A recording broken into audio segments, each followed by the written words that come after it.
दोस्तों, मैं Akhilanand Tiwari, Hindustan health times में आप सभी का स्वागत है। और आज हम मौजूद हैं आसमा सोशल नर्सिंग होम में और हम बात करेंगे वरिष्ठ न्यूरोसर्जन डॉक्टर नीरज शर्मा जी से। और सर, हम आपसे जानना चाहेंगे कि वर्तमान समय में ज़्यादातर लोग जो न्यूरो संबंधित रोग से पीड़ित हैं, खासकर नसों में दर्द और झंझनाहट, इसकी वजह क्या है?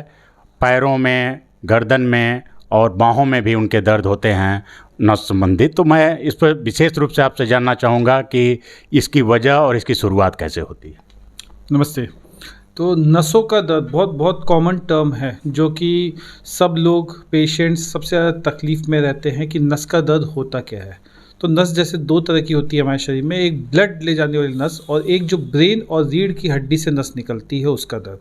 तो उससे मरीज को सर में दर्द, गर्दन में दर्द जिसको सर्वाइकल स्पॉन्डिलाइटिस कहते हैं, कमर का दर्द जिसको सियाटिका का पेन कहते हैं, हाथ पैर में झुंझुनाहट होना, ये सब तकलीफ जो आती है वो नस के दर्द से संबंधित जो समस्याएं हैं उससे बताते हैं मरीज।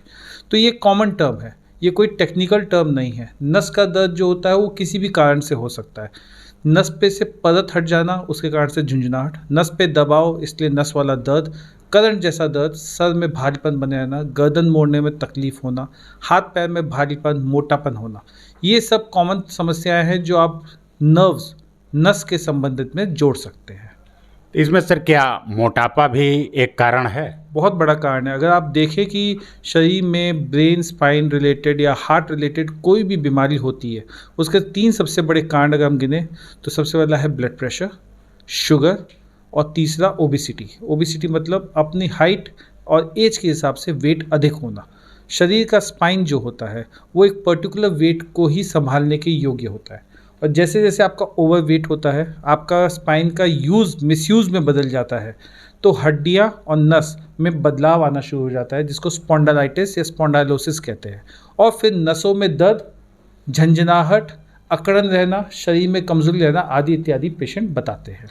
सर, एक चीज़ और देखने को मिल रहा है कि युवा, खासकर खिलाड़ियों को भी नसों में इस तरह की समस्याएं आ रही हैं, उसकी वजह क्या है? उसकी वजह एक तो स्पोर्ट्स रिलेटेड इंजरी भी हो सकती है कि खेलते टाइम कहीं पे कुछ पुल हो गया, मसल पुल हो गया, स्लिप डिस्क हो गया, कहीं पे भी जो नसें जहाँ पे हड्डी के ऊपर रहती है वहाँ पे चोट लगने के कारण से कई बार ये न्यूरोपैथिक पेन जो नस वाला दर्द होता है ये आ जाता है। जवान लोगों में, यंग लोगों में डेफिनेटली ये स्पोर्ट्स रिलेटेड होता है, लेकिन कई बार आपके पोस्चर का, जो आपका बैठने का तरीका है, उठने का तरीका है, चलने का तरीका है, उसको आप सही से फॉलो नहीं करेंगे तो वो बदलाव आने लगते हैं जो आपको दर्द की तरह प्रेजेंट करते हैं। एक चीज़ और सर, विद्यार्थियों के लिए, खासकर जो विद्यार्थी लैपटॉप और कंप्यूटर मोबाइल पर पढ़ रहे हैं, वो भी इससे पीड़ित हैं। क्या कहना सबसे चाहेंगे? सबसे ज़्यादा आप बिल्कुल सही बोले हैं। मोबाइल और कंप्यूटर का एरा है, ज़माना उसी चीज़ का है। तो मोबाइल को ऐसे कोई नहीं देखता है, सब ऐसे देखते हैं।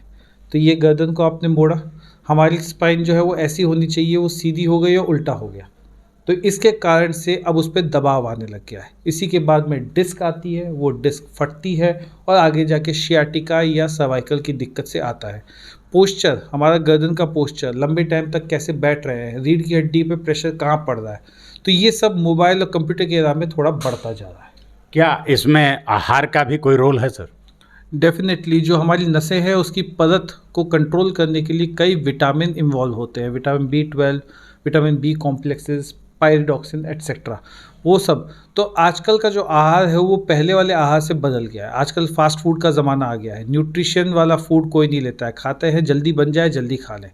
प्रॉपर पका हुआ खाना, सलाद खाना, हरी सब्जियां खाना, फ्रूट्स खाना, ये हमारी दिनचर्या से जा रहा है। तो अब वो डेफिशिएंसी की तरह हमें न्यूरोपैथिक पेन की तरह प्रेजेंट होता है। थैंक यू सर, बहुत बहुत धन्यवाद।